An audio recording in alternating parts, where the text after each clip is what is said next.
Assalamualaikum warahmatullahi wabarakatuh. Alhamdulillah. Wassalatu wassalamu ala rasulillah. Segala puji dan puja kehadirat Allah subhanahu wa ta'ala, juga salawat dan taslim kepada Nabi besar Muhammad sallallahu alaihi wa sahbihi wasallam. Baik, melanjutkan bahasan kita insyaAllah. Kita sekarang masuk di materi ketujuh ya. Masalah salam ya. Benar enggak? Baik, setelah terakhir kita membahas masalah hukum perbankan, asuransi, dan juga masalah money changer atau pertukaran mata uang. Kita akan masuk ke materi ketujuh masih dalam bab jual beli, yaitu salam atau pesanan. Boleh nggak kita pesan barang? Ya, order. Poin A-nya kata Syekh Abu Bakar rahimahullah, pengertian salam, salam atau salaf ya, adalah jual beli barang berdasarkan penyifatan yang masih ada dalam tanggungan. Jadi maksudnya kita bilang saya mau pesan ini, ciri-cirinya ini, gitu kan. Tapi belum kita terima barangnya. Di mana seorang muslim membeli suatu barang dengan menetapkan sifat-sifatnya, baik barang itu berupa makanan, binatang ataupun yang selain keduanya, yang penyerahannya ditangguhkan hingga batas waktu tertentu. Karena barangnya belum ada, dipesankan dulu. Pemesan harus menyerahkan uang ketika melakukan transaksi. Kemudian ia menunggu penyerahan barang yang dipesannya hingga batas waktu yang telah ditentukan. Ketika waktunya telah tiba, maka penjual harus menyerahkan barang pesanan kepada pemesannya. Itu istilah salam, definisinya ini.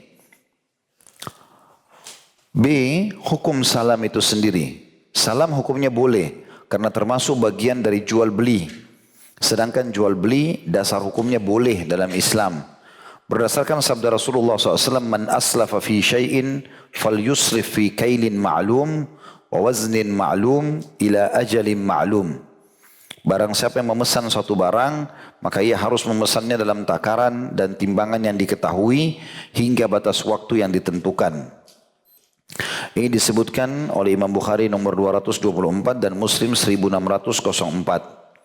Juga keterangan dituturkan oleh Ibnu Abbas radhiyallahu anhuma, qadima Rasulullah sallallahu alaihi wasallam al-Madinata wa hum yuslifuna fi thimari as-sanata was-sanataini wath-thalath. Ketika Rasulullah SAW tiba di Madinah, nah ini bahasa pergi sebenarnya, lebih tepatnya diganti dengan tiba di Madinah ya. Dan ketika itu penduduk Madinah biasa melakukan pemesanan buah-buahan dalam jangka waktu selama 1 tahun, 2 tahun, ataupun 3 tahun. Hadis ini riwayat Bukhari nomor 2253 dan Muslim 1604. Artinya Nabi SAW tidak larang itu. Ini semua kebun mangga ini saya pesan beli semua buahnya 3 tahun berturut-turut. Ya udah, semua hasil panennya saya yang beli. Tapi nanti akan disepakati pada saat sudah turun buah-buahnya, ditimbang, kemudian kita nilai. Tapi pada saat kita pesan itu harus ada syarat. Salah satu syaratnya adalah kita bayar. Tapi ini bukan uang muka ya. Memang kita bayar. Ditakar kira-kira berapa, kita bayar semuanya. Jadi seakan-akan memang si pemilik kebun ini sudah tidak butuh orderan lagi. Karena kita sudah blok semua permintaan dia. Kalau di luar daripada pesanan kita, berarti dia punya hak untuk menjualnya. Nanti kalau terjadi sesuatu misalnya pada saat kita bayar 10 juta misalnya, ternyata hasilnya hanya 8 juta ya. Sudah, dia kembalikan 2 juta itu. 8 juta diambil sama dia. Tapi kita tugasnya dalam hukum salam ini kita harus membayar semua sesuai dengan takaran yang disepakati. Tadi sebagaimana hadis Nabi SAW. Nah di sini poin C-nya menyebutkan masalah itu tentang syarat sahnya salam, pemesanan. Yang pertama, pembayaran dilakukan secara kontan, baik dengan emas, perak atau pengganti dari keduanya sebagai alat pembayaran, supaya tidak terjadi jual beli yang di dalamnya mengandung riba karena pembayarannya yang ditangguhkan. Jadi nggak ada nyicil-nyicil, dia langsung ditakar berapa? 10 juta, bayar semua 10 juta. Supaya orang itu juga bisa leluasa memesan barang, gitu kan? menyiapkan barang kita, seperti itulah. Yang kedua, barang yang dipesan harus ditetapkan sifat-sifatnya dan kriterianya secara lengkap dan jelas dengan menyebut jenis, macam dan ukurannya sehingga tidak menimbulkan perselisihan antara seseorang muslim dengan saudaranya sama muslim yang lainnya yang akan melahirkan kedengkian dan permusuhan di antara keduanya. Dan ini garis bawahi poin ini ya, sudah sering kita jelaskan di awal bab transaksi jual beli. Apapun yang berhubungan dalam kehidupan kita, kita harus menjauhi semua jenis perselisihan dengan muslim. Dan kita harus memberikan yang terbaik untuk saudara kita. Semua muslim begitu. Saya sebagai pemilik produk dan saudara saya sebagai pembeli, dua-duanya harus saling ridho, saling membantu, saling mengejar pahala dari temannya. Seperti itulah. Makanya Nabi SAW mengatakan kalau dua orang transaksi, mereka jujur, mereka transparan, maka diberkahilah transaksinya. Kalau mereka curang, maka diangkatlah keberkahannya. Jadi kita mengejar keberkahan itu. Biar barang bekas yang kita beli akan bisa tahan lama karena keberkahannya. Ini enggak ada dalam keyakinan orang lain. Ini kaum muslimin saja. Orang lain mungkin kalau jual produk bagaimana bisa dapat keuntungan sebanyak mungkin dan segera orang itu laku, udah dia berpisah, tidak mau ketemu lagi. Takut nanti ada tuntutan. Enggak, umat Islam transparan, jujur. Ini mobil memang pernah tabrakan, motor pernah tabrakan. Kenapa kau pindah? Saya kurang cocok lokasinya. Sering banjir, bahasa karena transparan. Allah punya cara nanti membuat itu laku. Allah punya cara. Bukan kita nggak usah itu, kita cari keberkahannya. Jadi tidak bisa lepas antara ekonomi sama sosial. Sebagaimana sering saya bahasakan. Kita buka restoran, kita buka butik, kita sering bersedekah dengan semua itu. Tidak selamanya pikirannya seperti kapitalis, untung dan untung. Tidak mau tahu gitu kan. Dan ini subhanallah, fakta lapangan, orang yang mengikuti sistem Islam dengan sedekah, dengan jujur, itu grafik bisnisnya naik. Sementara sistem kapitalis yang justru mengejar cuma tahu untung, bagaimana merekrut dari konsumen sebanyak mungkin keuntungan, walaupun harus manipulasi data, buat iklan palsu segala macam, itu grafik mereka naik lalu jatuh turun. Kuasa Allah SWT, orang harus bisa mempelajari masalah itu. Yang ketiga, jangka waktunya harus ditentukan dengan jelas serta cukup lama. Maksudnya cukup lama sini cukup untuk disiapkan produk itu. Tergantung kesepakatan. Jadi yang menerima uang pun sebagai pemilik produk, dia harus jujur. Kalau memang barang itu di order 3 hari sudah siap, bilang 3 hari. Seminggu ya seminggu gitu kan. Tergantung. Dan juga orang yang memesan tahu. Dia tahu saudaranya jujur, maka dia pun memberikan peluang waktu untuk itu. Misalnya setengah bulan kata beliau dan seterusnya, yang jangkanya lebih lama dari itu pun tidak masalah. Yang keempat, pembayaran dilakukan secara kontan ketika transaksi atau dalam satu majelis sehingga tidak digolongkan jual beli utang dengan utang yang diharamkan. Ini pernah kita pelajari ya, transaksi utang di atas utang itu ya. Itu kalau tidak salah ada di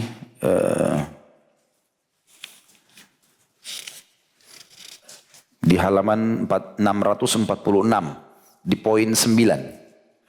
Coba kembali ke lembaran sebelumnya. Tentang larangan transaksi utang dengan utang. Saya tidak ulangi lagi ini karena panjang, tapi di situ ada contoh. Ada di situ coba dilihat dari bawah dari terjemahan hadis 1 2 3 4 5 6 7 8 8 baris ke atas. Contoh lainnya bahwa seseorang berutang kambing kepada Anda hingga batas waktu tertentu. Misal kita jual kambing sama dia 1 juta, lalu di jatuh tempo dia nanti bayar gitu kan. Kemudian setelah jatuh tempo ternyata orang itu tidak mampu membayarnya dan ia berkata kepada Anda, ini kan kambing 1 juta, saya nggak bisa bayar nih. Udah, anggap sekarang transaksi baru, itu utang saya 1 juta, transaksi barunya 1 juta lagi. Nanti kambing itu jadi 2 juta. Ini belum selesai utang yang pertama, sudah buka pintu utang yang kedua. Paham ya? Nah itu tidak boleh sama sekali. Nah ini dikhawatirkan kalau uang tidak dikasih cash, pada saat dari awal nanti kesannya utang di atas utang, transaksi yang dilarang. Sementara Nabi SAW dikatakan dalam riwayat ini melarang transaksi utang di atas utang. Harus transaksi yang pertama selesai, baru bisa kita transaksikan lagi. Seperti itulah. Makanya yang tepat itu kalau misalnya orang lagi cicil rumah, cicil mobil, memang kalau dia mau jual lagi semestinya dia selesaikan itu. Sudah jadi hak milik dia, baru dia jual lagi. Ya. Itu jauh lebih tepat, jauh sesuai dengan syariat tentunya. Dasar hukumnya adalah, kita kembali ke halaman 662. Dasar hukum persyaratan tersebut di atas adalah sabda Rasulullah SAW, barang siapa yang memesan sesuatu, maka ia harus memesan dengan takaran serta timbangan yang diketahui hingga batas waktu yang telah ditentukan. Sebagaimana telah disebutkan tadi di atas. Beberapa ketentuan hukum tentang salam. Poin A-nya, jangka waktunya adalah jangka waktu di mana pasar-pasar telah mengalami fluktuasi harga. Seperti sebulan dan seterusnya. Karena penetapan jangka waktu salam yang sangat singkat, maka hukumnya sama dengan hukum jual beli biasa. Sementara transaksi jual beli ini mensyaratkan pembelinya harus melihat dan memeriksanya. Yang kedua, poin B, jangka waktunya adalah jangka waktu di mana barang yang dipesan pada umumnya telah tersedia. Sehingga tidaklah sah menetapkan jangka waktu penyerahan kurma di musim semi atau jangka waktu penyerahan anggur di musim dingin. Karena hal tersebut dapat menimbulkan perselisihan dan permusuhan di antara kaum muslimin. Jadi selalu ada kalimat ini terakhirnya. Tidak boleh sampai muncul perselisihan. Kita kalau order mangga misalnya, kalau kita di Timur Tengah kan kurma. Nah kurma itu sudah ditahu dia akan panen di musim panas. Maka tidak boleh kita tulis akadnya, saya mau terima nanti di musim dingin. Gak ada kurma di musim dingin. Gitu kan. Atau kita mau pesan mangga kalau di Indonesia misalnya, bukan di musimnya mangga. Sudah ada tertentu, mangga itu keluar dari bulan sekian sampai bulan sekian. Maka kita harus tentukan akadnya adalah di bulan itulah kita mengambilnya. Seperti itu. C, jika dalam akad tidak disebutkan tempat penyerahan barang pesanan, maka diwajibkan menyerahkan barang pesanan di tempat akad. Tetapi jika tempat penyerahannya disebutkan dalam akad dengan menyebutkan tempat tertentu dan keduanya menyepakatinya, maka diwajibkan menyerahkan barang pesanan di tempat tersebut. Karena kaum muslimin wajib memenuhi persyaratan yang telah disepakati di antara mereka. Jadi kita kan pernah kita sebutkan di awal-awal bab transaksi jual beli, boleh transaksi dengan diikuti syarat. Misal, saya mau beli rumah ini tapi dengan syarat kamu cat ulang. Saya mau beli rumah ini tapi dengan syarat pintunya ganti. Misal, saya mau beli rumah ini tapi dengan syarat misalnya ditambahkan 1 kamar mandi. Nah kalau disepakati maka itu boleh. Transaksi dengan syarat tentunya ya. Nah kalau saat termasuk kita menentukan memang saya mau beli motor ini tapi diantar sampai ke alamat saya. Nah itu kan syarat semuanya boleh. Tapi kalau tidak ada kesepakatan syarat itu, ya, maka di mana kita akad, disitulah diantar barangnya. Tidak boleh kita paksakan setelah itu kita mengatakan, oh harus diantar ke tempat saya. Kalau dia minta ada biaya transportasi, itu hak dia. Makanya dari awal harus jelas akadnya. Karena orang muslim harus patuh dengan akad. Supaya lebih jelas, ada contoh surat perjanjian jual belinya. Ini contoh saja. Setelah basmalah, bismillah, selanjutnya disebutkan, fulan yang bernama A membeli untuk dirinya dari fulan bernama B, dari dirinya dari fulan B, di mana keduanya melakukannya dalam kondisi sehat, akal yang sempurna, dan keduanya adalah orang yang diperbolehkan mengurus urusannya sendiri. Fulan A telah membeli dari fulan B dengan sukarela dan tanpa ada paksaan dari pihak manapun sebuah rumah yang berlokasi di kampung titik-titik fulan atau anu, ya, di kota atau desa ini. Ya, disebutkan nama kampungnya di desa mana, di kota mana, di negara mana, tanahnya dan bangunannya, atasnya dan bawahnya, sebagaimana tertera dalam surat perjanjian ini menurut kesepakatan kedua belah pihak yang bertransaksi yang di dalamnya mencakup ini dan itu. Dalam kurung sebutkan sifat-sifat secara rinci serta jelas. Rumah di jalan ini, RT ini, RW ini, RT ini gitu kan. Di dalam komplek ini luasnya sekian dan sekian, lokasinya di blok AA misalnya gini, itu dijelaskan semua. Sebelah timur berbatasan dengan rumah fulan, sebelah barat berbatasan dengan rumah fulan, sebelah utara berbatasan dengan rumah fulan. dan serta sebelah selatan berbatasan dengan rumah fulan bernama fulan.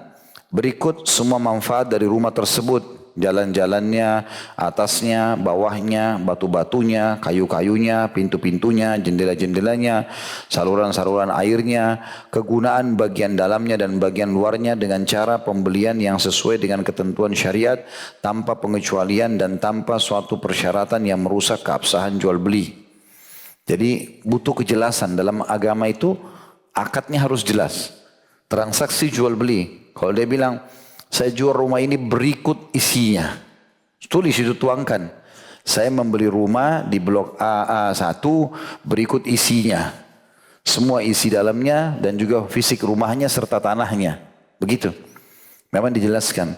Karena jangan sampai nanti setelah jadi, dia tiba-tiba masuk ke rumahnya, kayaknya sofa ini bagus. Diangkat sofanya. Padahal sudah akad awal, jual semuanya. Gak boleh lagi antum angkat. Mau dispensernya, mau piringnya, mau gelasnya, akad sudah masuk. Tidak ada yang boleh diangkat. Urusan dia mau kasih orang, dia mau jual lagi, itu urusan dia. Rumah itu dijual dengan harga sebesar, disebutkan nilainya dalam kurung sekian. Pembeli yang telah disebutkan di atas membayar seluruh harga yang telah disebutkan di atas kepada penjual yang telah disebutkan di atas. Maksudnya namanya tadi kan di atas sudah disebutkan, bapak ini, ibu ini dan seterusnya. Dengan pembayaran yang sesuai dengan ketentuan syariat. Maksudnya adalah uang halal, tidak ada kezaliman, tidak ada qarar, merugikan satu dari dua pihak. Penjual yang telah disebutkan di atas menyerahkan semua barang yang dijualnya, yang sifat-sifatnya dan batas-batasnya telah disebutkan di atas dengan penyerahan yang sesuai dengan ketentuan syariat. Pembeli menerimanya dari penjual dengan penerimaan yang juga sesuai dengan ketentuan syariat. Artinya apa yang sudah disepakati harus dikasih semuanya. Gak boleh lagi disortir, diambil. Bahkan teman-teman kalau sudah melepas barang begini, ditulis akad, antum tidak boleh lagi ada di tempat itu. Kecuali seizin orang yang sudah kita transaksi. Misal kita kasih syarat, rumah ini saya jual tapi saya masih tinggali selama 3 bulan. Misal, selama sebulan. Kalau tidak ada syarat itu, antum harus izin. Karena transaksi sudah terjadi. Gitu kan. Masing-masing dari penjual serta pembeli telah memberikan kesempatan khiyar. Masih ingat bab khiyar? Pilihan. Yang kata Nabi SAW, pembeli sama penjual masih dalam khiyar, boleh membatalkan dan meneruskan transaksi selama belum berpisah. Kalau sudah berpisah dianggap transaksi sudah selesai.